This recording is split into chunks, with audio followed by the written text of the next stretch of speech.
I want to welcome you to this conversation that we've started off as just a little small gathering. I really thought there's going to be at best 30 people, but we're getting close to 100 people join every day. It's over 200 of you have joined the WhatsApp group. I really appreciate your interest. I really appreciate your involvement, participation in this Living Well community, because without you, I would be talking to myself. Without you, I'd be by myself. So thank you for joining this conversation. Thank you for sharing your time and also taking from this well, whatever you need.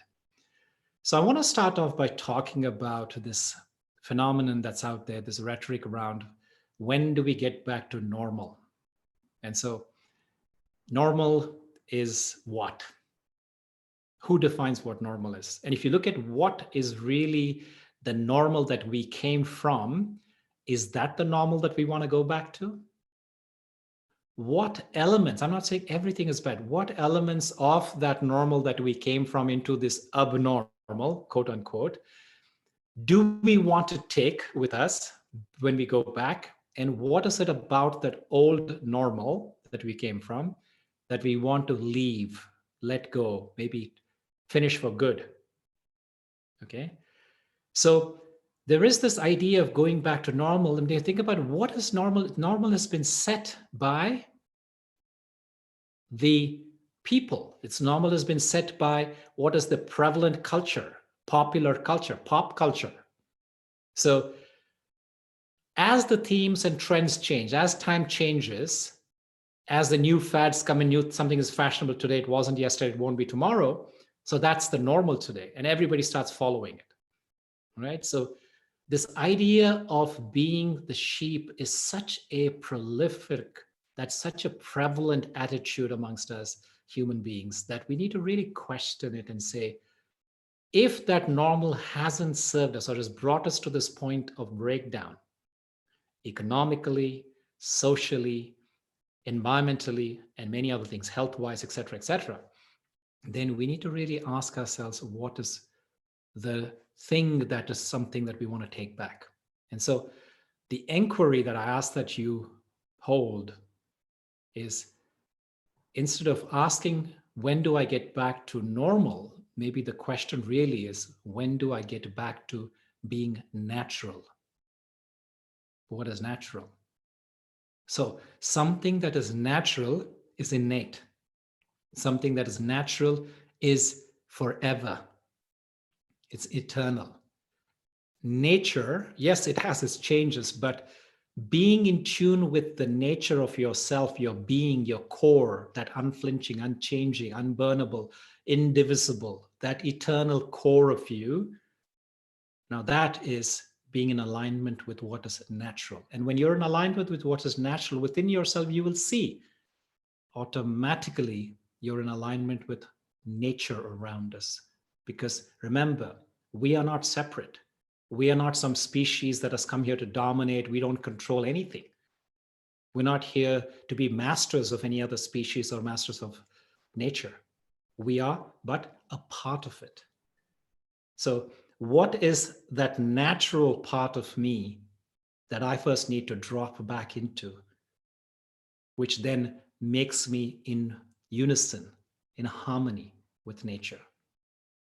So now I rephrase the question then is, when do we get back into being natural?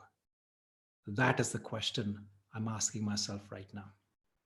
And if we all can get back into the state of being natural, just envision what that's going to look like for all of us.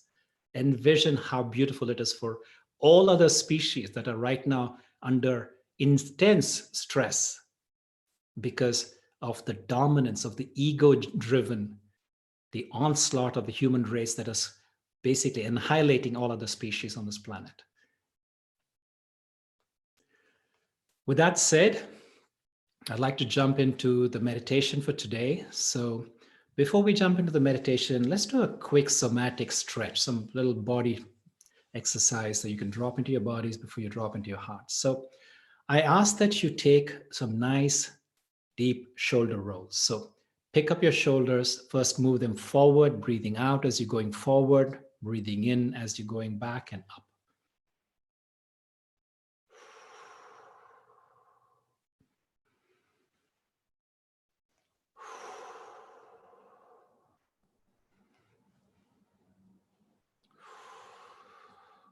And then now, can we reverse that? So pick up your shoulders, taking in a breath as you're breathing in, take it up, and then drop back all the way as low as you can possibly go as you're breathing out.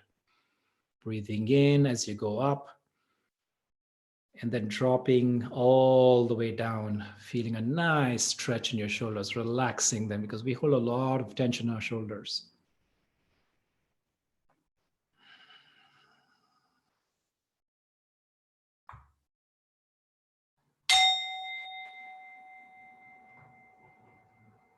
Ask that you gently close your eyes. If you want to keep them open, that's fine. Let's drop into our heart space.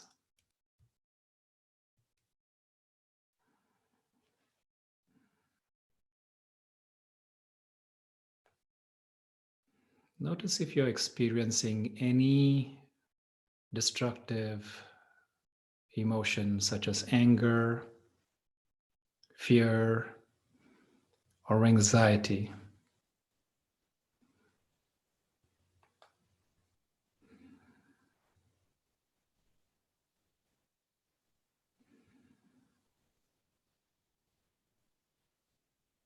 If you're feeling any of this, the very first step is to acknowledge it. Acknowledge the emotion that you're feeling right now.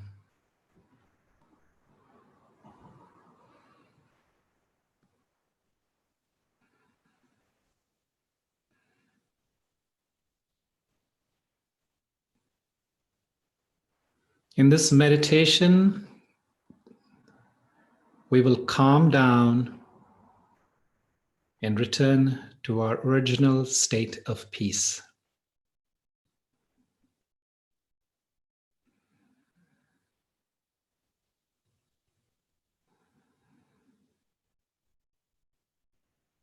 Mind you, you could do this meditation sitting down, lying down, standing up, going for a walk.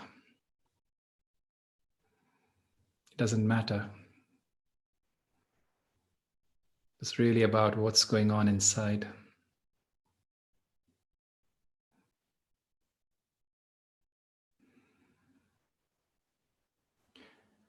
Begin by connecting with your breath.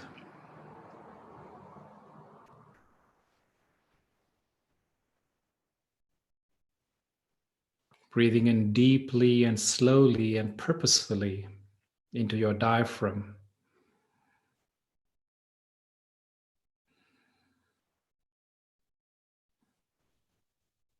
Allowing the breath to flow into the entire body, providing the much needed oxygen to every cell in my body.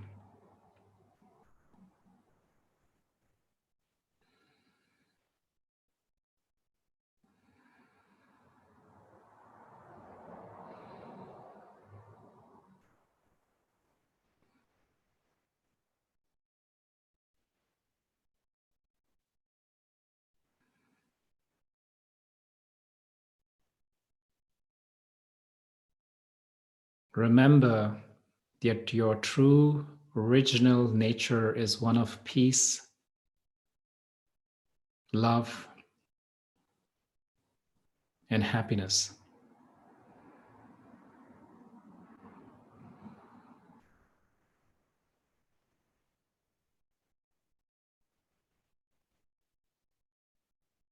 And in the goings on and in the busyness of life, I forget that.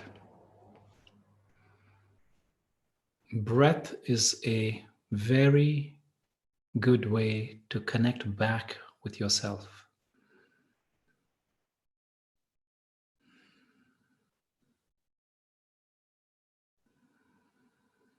If you find your mind wandering ever, take an intentional deep breath, gently bringing your attention back to the core of your being.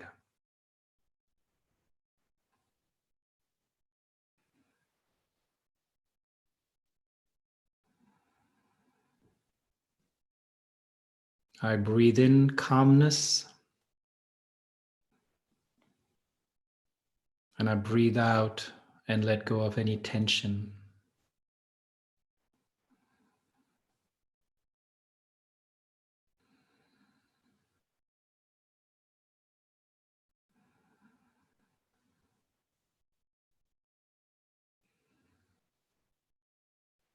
I breathe in peace. And I breathe out any turmoil.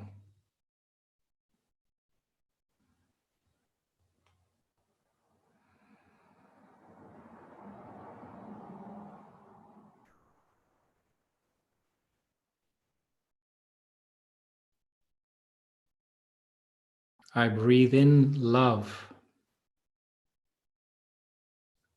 And I let go of any resentment.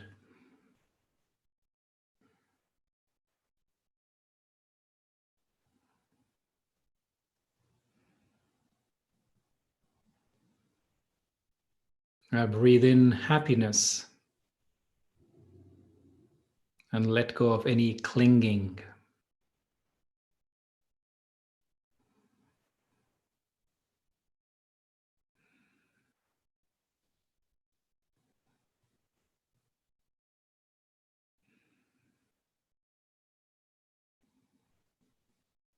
As I go through these affirmations, I notice my heart, my mind, and my body becoming very relaxed and aligned.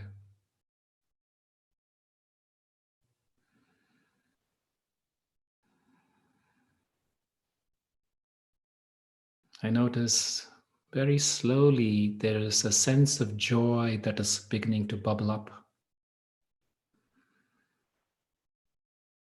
The joy of being.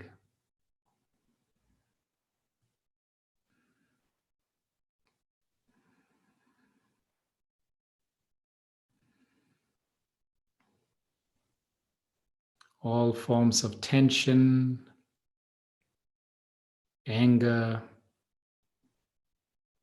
fear, and sorrow dissolve away.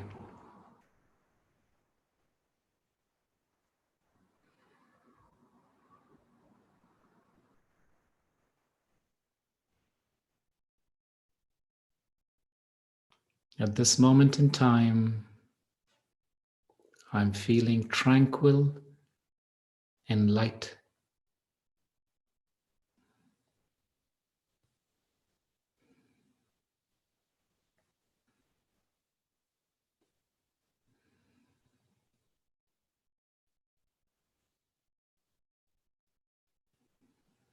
At this moment in time, I'm content and at one with myself.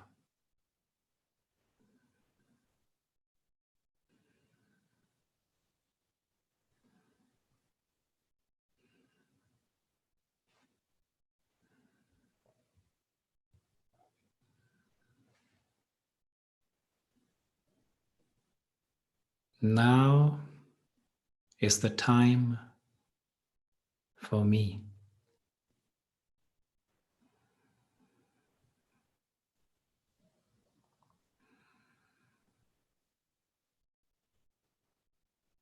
Now is the time for me to focus on myself, to care for myself, both on the inside and outside.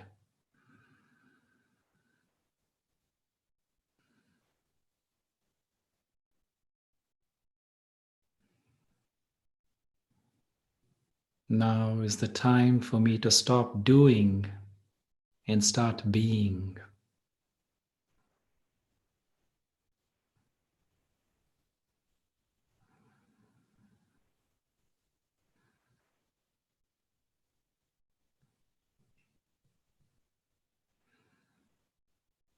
Now is the time to see any pain that I'm feeling as a gift, for it has come as a teacher.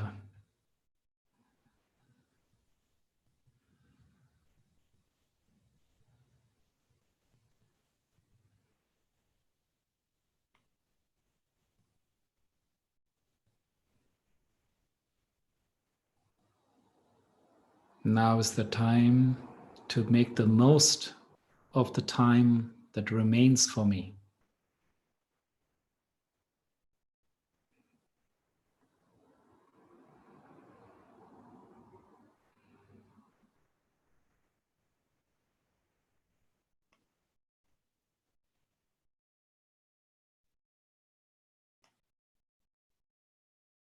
Now is the time to become the best that I can be.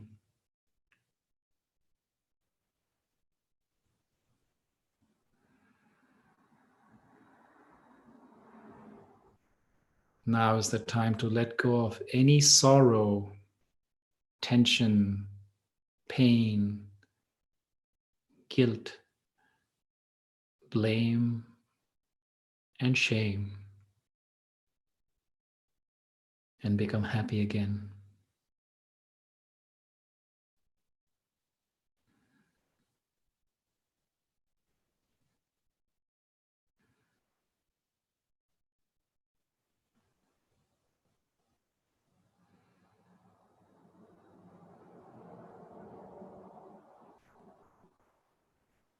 Now is the time to let go of the past and prepare for a new future.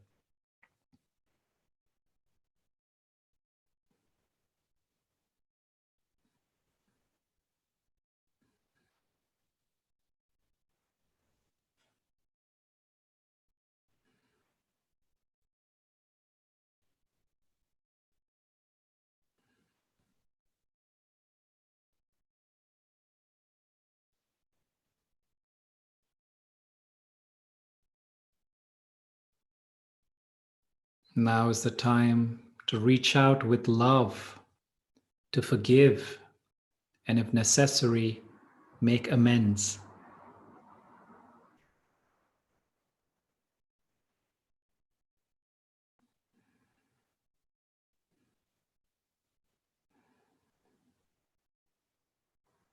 Now is the time to be grateful for all the good things that have happened in my life.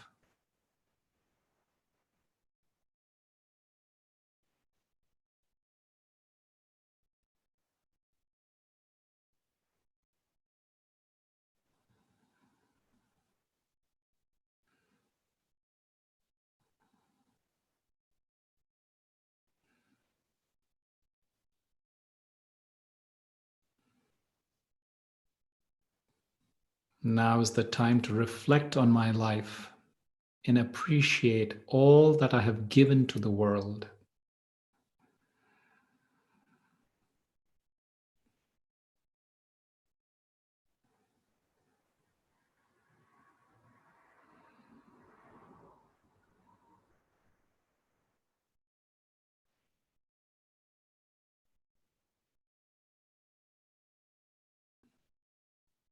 Now is the time to give thanks to family and friends, work colleagues, and others who have supported me in so many different ways over the years.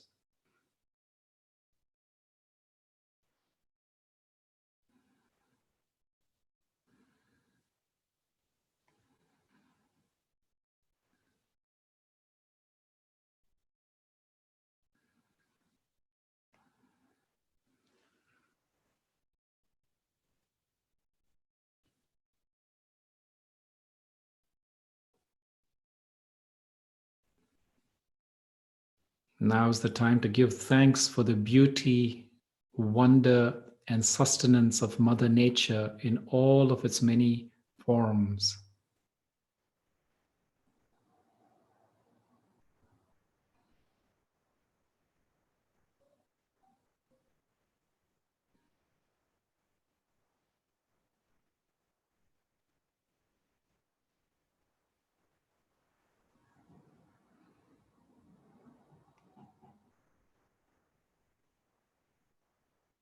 Now is the time to develop inner strength, courage, and faith that everything is as it is meant to be.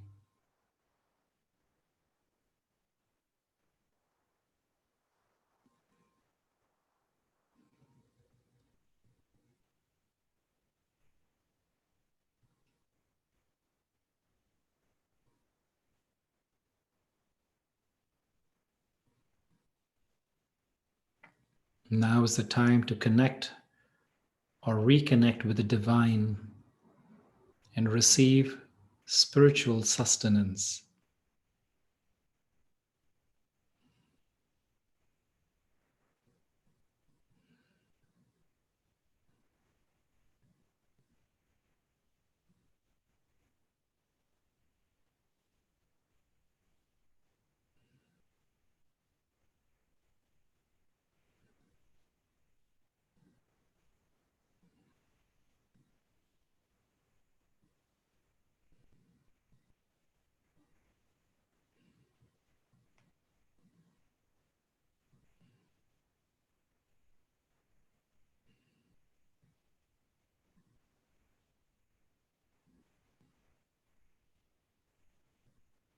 Now is the time to smile and shine like a star.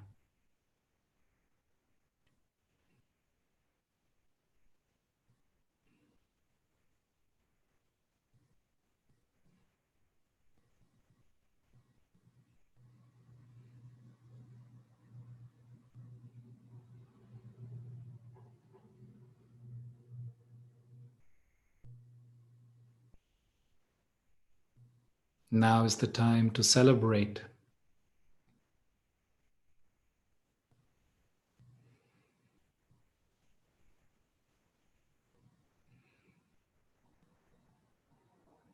All is well, and all will be well.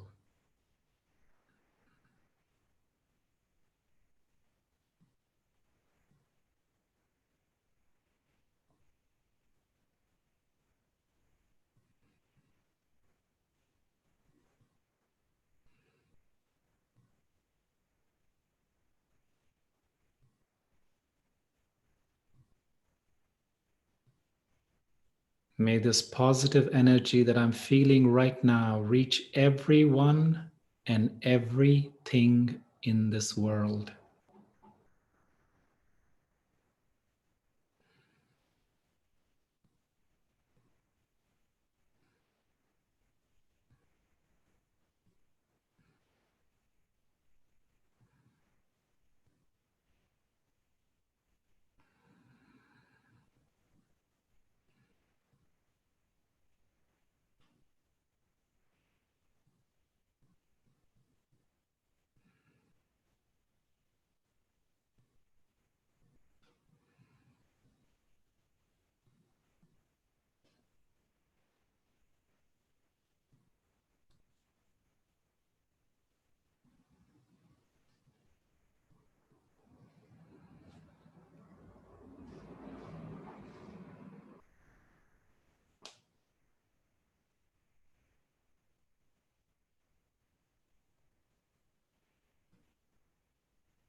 Ask yourself this question from this very quiet place of tranquility. What would you say or do if you weren't afraid? What would you say or do if you weren't afraid?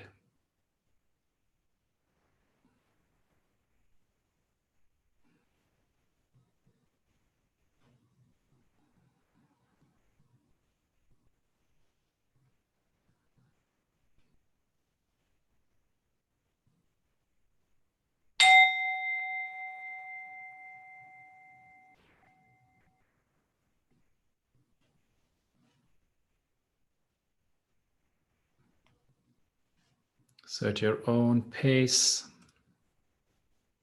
just whenever you're ready, you can open your eyes if you had them closed. And then I'd love to hear your answer to that question. What would you say or do if you weren't afraid?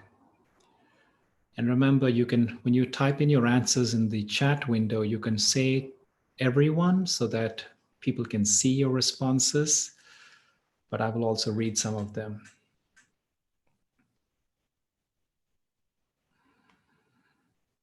What would you say or do if you weren't afraid? Whatever comes passes away. Okay. Okay, so then be happy with the change. Okay. I would get married. That's lovely, Katie.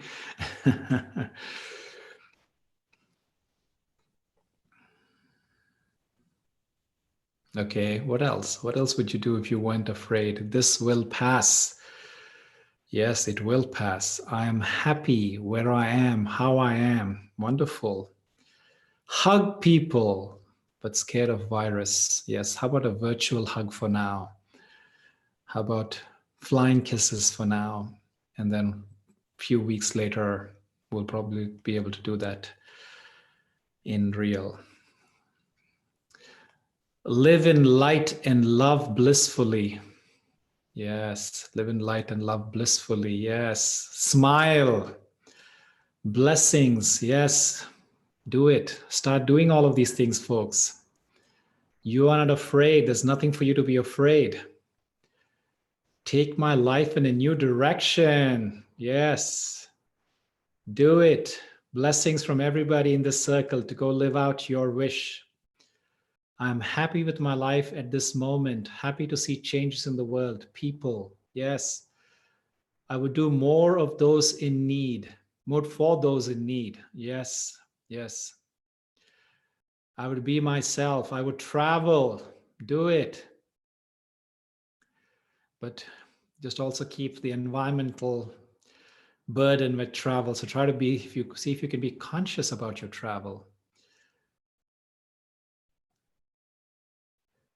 Put a squirrel. Put a squirrel suit and jump off the Golden Gate Bridge. For those of you who don't know what a squirrel suit is, that's like base jumping. It's like, you know, a suit that makes you fly. So he's not talking about suicide, because Golden Gate Bridge is often associated with people jumping off for the wrong reasons. But my friend Kimo here wants to fly from the Golden Gate Bridge. Wonderful. Okay. Accept everyone as they are. Yes, very important. You know what? That is not only, Archana, thank you for sharing that. This is not about even other people. This is for my own peace. This is for my own contentment. Yeah. So do it. Take whatever comes in the journey. Yes. Making peace with what is. And then Promote says, nothing to be afraid when I'm in my real state. Yes, yes. And what is real? So that's an important thing. That's how we started today's conversation. What is natural and what is real? Because real and natural does not require a normal that they have to go back to, because natural and real are always are. It is permanent. It's an eternal. It's an original state. My daughter, who is also listening, said she would stop trying to fit in. Wonderful. Yes, I love that. Don't try to fit in. Again, so the whole premise of today's conversation is what is natural does not need to find normal. So if normal is trying to fit in, because fitting in changes every day. Thank you. I love that. Let go of the past and my shame. Yes, wonderful. Adriana says we will all will be all right, and she's put a big heart there. That's true. We will be all right, but we also have to learn. We can't just say we'll close our eyes, hold our nose, and just imagine all of this is just going to go away and we'll go back to being quote unquote normal. No, we will be all right if we are all right within ourselves. We have to see what is that right which is within us. Tune in and be led by the divine. Yes, yes, beautiful. Change my career, live my calling. Wow, I'm seeing these things coming in, pouring in. I mean, I'll be reading this all night, it looks like. Accept the obstacles and face it boldly. Yes. I am not afraid. Yes. Okay. Right. So now I ask that you please go ahead and ask any questions that you might have. So, so what are I'm seeing one of your comments, or it's a comment. It came in the question window, but it's interesting. It says, sell all my stuff and travel the world. Yes. Yes, sell all your stuff and travel the world. So carry yourself lightly. Remember, we talked about the pilgrim. I was talking about Dadi Janki the other day. She had this beautiful thing that she would share about what does it take to be a pilgrim. A pilgrim always travels lightly, never carries too much burden, and is willing to, even that little what he or she is carrying, the pilgrim is willing to put it down and uh, not burden other people with it, right? And then the pilgrim is one who will not give their burden to somebody else. And a pilgrim is one who never stops for anybody else. A pilgrim is one who will never look back on the journey for anybody else. And Mark says, I will sail around the world. Okay, wonderful. Yes. All right. So, are there any questions? I see a lot of comments today. Do you want to ask anything? I know some of the days there have been so many questions that I've said, you can go ahead and put it off to the next days. So I'm seeing some more comments, more expressive, and I will be more expressive and honest.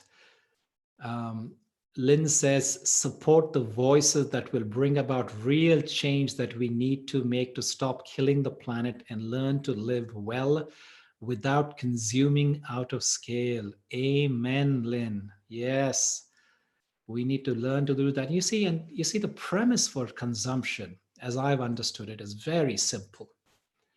The reason that we have this incessant urge to go and acquire, to buy, to keep consuming things, to keep changing things so often, whether it's our car, whether it's our clothes, or whether it's our partner, whether our house, whatever it is, because you see, it is a desire to quench an emptiness in the soul. Think about it. So we go out there to buy things to fill our need to feel fulfilled. Think about that. So if you are trying to fill the soul with stuff, that's a proposition that's never going to be fulfilled. Why? You are not a thing. So how can something fulfill you, which are not a thing? So stop trying to make stuff fill you. I would say find these quiet contemplations, sort of like the meditation we did today. Affirmations, taking time for yourself. By the way, I was mentioning in the inquiry question yesterday, and I posted it on Facebook and in the WhatsApp group. I said one of the 4 ways of well-being is to get out. So now let me share with you the 3 other modes of well-being that have been very, very effective in my life. Number 1, sleeping well, right? No amount of going and doing things and achieving things will ever make you content. The body needs sleep. The mind needs sleep. We as human species, we need sleep. That's an automatic way to rejuvenate ourselves. Number 2, getting exercise. Very important way. There is endorphins that flow that comes out of exercise that clears the bloodstream. It gives you oxygen, clears the mind. There's so many benefits of exercising and finding ways to exercise at your own level. Does not mean that you're going to go lift weights, but find the ways, whether it's bicycling, whether it's going for a walk, going rowing, going sailing, going lifting weights, aerobics, sitting down in your chair and doing things like we've been doing every day here. Every start of every session, I've been showing you exercises that you can do in the comfort of your chair, right? The third thing is meditation, making time to meditate every day. Very, very important. And the fourth thing is getting out into nature. When I said out earlier, it's exercise, but then being in the elements. So being, for example, among trees is one thing to exercise, but also being amongst things that actually spawn creativity within you, right? So I was talking about the first day, if you remember, I was talking about the idea of what is alone time. Why is alone time so important? Alone time is important so you can see and connect with nature in ways that you never thought about before. The same old, but you're looking at it from different eyes because you're giving it time. And food is another very important thing. Eating well. Eating, you are what you eat, and so much of how your state of being is determined by what you put into your body. Because remember, what you're putting into your body is creating your body. And thereby how you feel is directly connected to what you're putting into your body, into your mouth. And I say there's a fifth one, which is a little bit of a trump, which is trump card, which is if nothing else works, go take a warm bath, go take a warm shower. You'll notice how your mind automatically becomes more positive.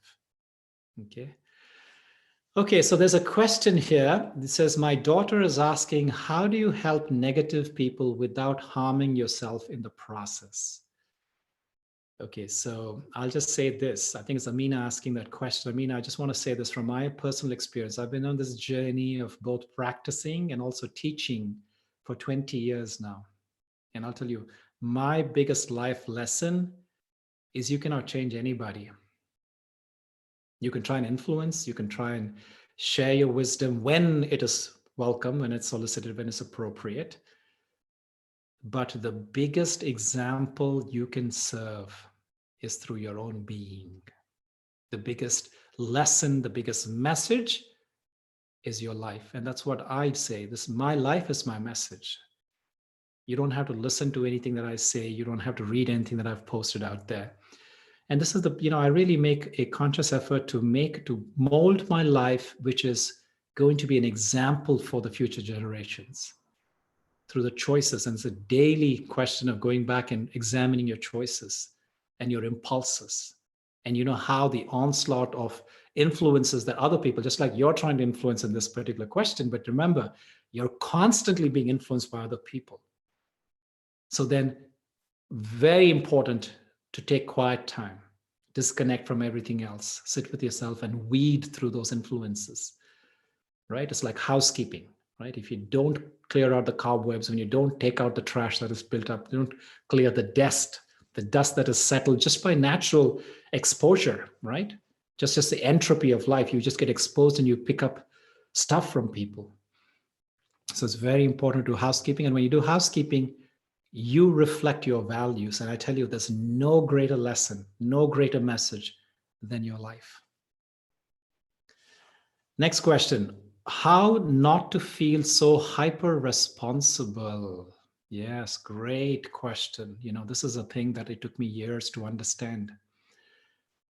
So the simple answer, the one word is instrument.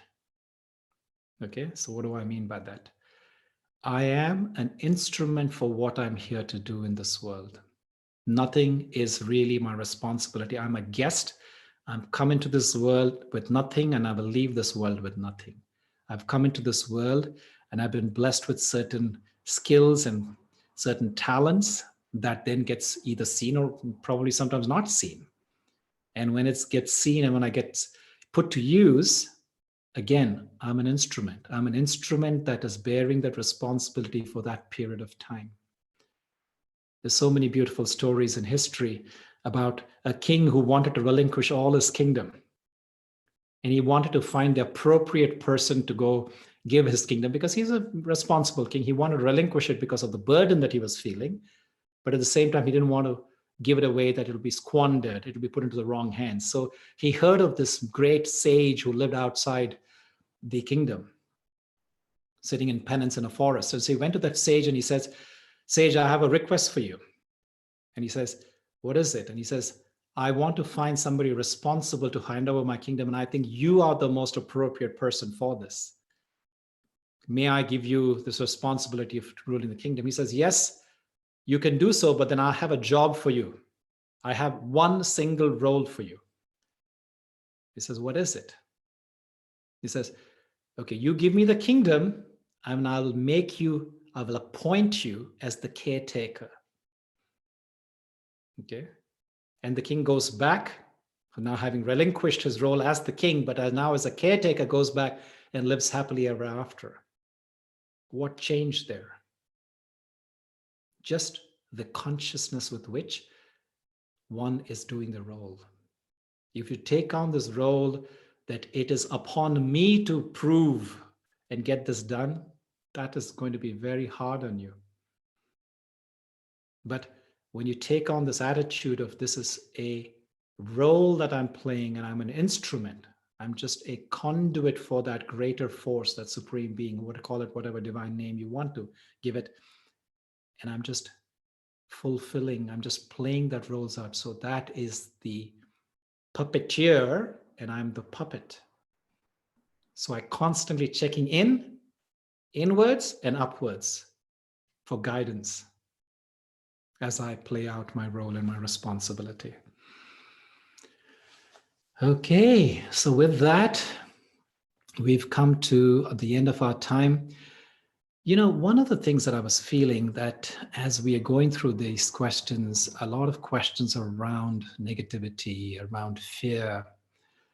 And I was examining this yesterday. I was got a question from somebody who I consider to be a very wise person, elderly person, 75 years in age, seen the world, done a lot of great things, accomplished a lot for himself and his family and for the world. And then asking this question about being in this circle of fear right now, this grip of this intense onslaught of this very powerful vibe that's spreading around. And then I was looking at myself and saying, why don't I feel that what this man who's supposedly, very experienced and wise, why is that I'm not feeling that what he's feeling? You would think that with experience, you've been there, done that, over time, the grip of that fear can have on you will be reduced. And so I came up with 3 answers as to why I feel I am feeling light even in this very dire, quote unquote, dire circumstances that the world is seeing. Number 1, I believe that I have spent time trying to understand who I am. Number 2, I believe I've spent time understanding what is mine to do. What is my role? And the third thing is I've taken the time to look at death in its face. So I repeat this. Take time to understand oneself. Take time to understand what's mine to do in this life. And take time to understand this process of death. Because they say death is the ultimate fear. Behind every one of your other fears sits this fear of death. And when you understand it, when you look at it in the eye, when you make a connection and understand, reconcile with what it is, which is nothing but a change of costume. It is walking through a portal. It is walking through a threshold. The journey continues. So when I see that these are the 3 things that have helped me, have served me very well at this time and at other times of fear, I'll share with you one day when we have more time about my sailing experience, the day when I believe I moved on from being a boy to a man. So we were out on the wild, wild open ocean and we were pulling into port and there was a devastating storm. And then at the end of the storm, something happened, which I will share with you. So remind me another day, but that is one experience where when you confront death up front and center, staring you right in the face, and when you understand what it is, you see, it loses its grip on you like everything else. All other negative emotions are perceptions of the mind. What is fear? Fear is false experiences appearing real. Okay, so when you take time to put light into that, which is the consciousness, taking attention, the light of your consciousness, your attention onto that object which is gripping you, you will realize it will begin to release you. It will no longer command your life. So what I propose we do for the remainder, I think we've got 10 sessions left. is I want to go through each one of these three concepts, these fundamental aspects of being. The self, what's yours to do, so you can call it your purpose. And then the third thing is death. And I want to definitely, before we end this series, I want to do a meditation on death, maybe even as soon as tomorrow. So with that, I'd like to wrap this up. Before we go, I want to hear your comments and see how you all felt about today's session, any takeaways, and anything that you want me to change in the format. You loved it. That's great. Thank you. You're welcome. Okay, and I'll love this experience. Thank you, Paulina. And I'd like to wrap it up for today. Thank you very much. We will see you same time, same place, same channel tomorrow. Until then, be well.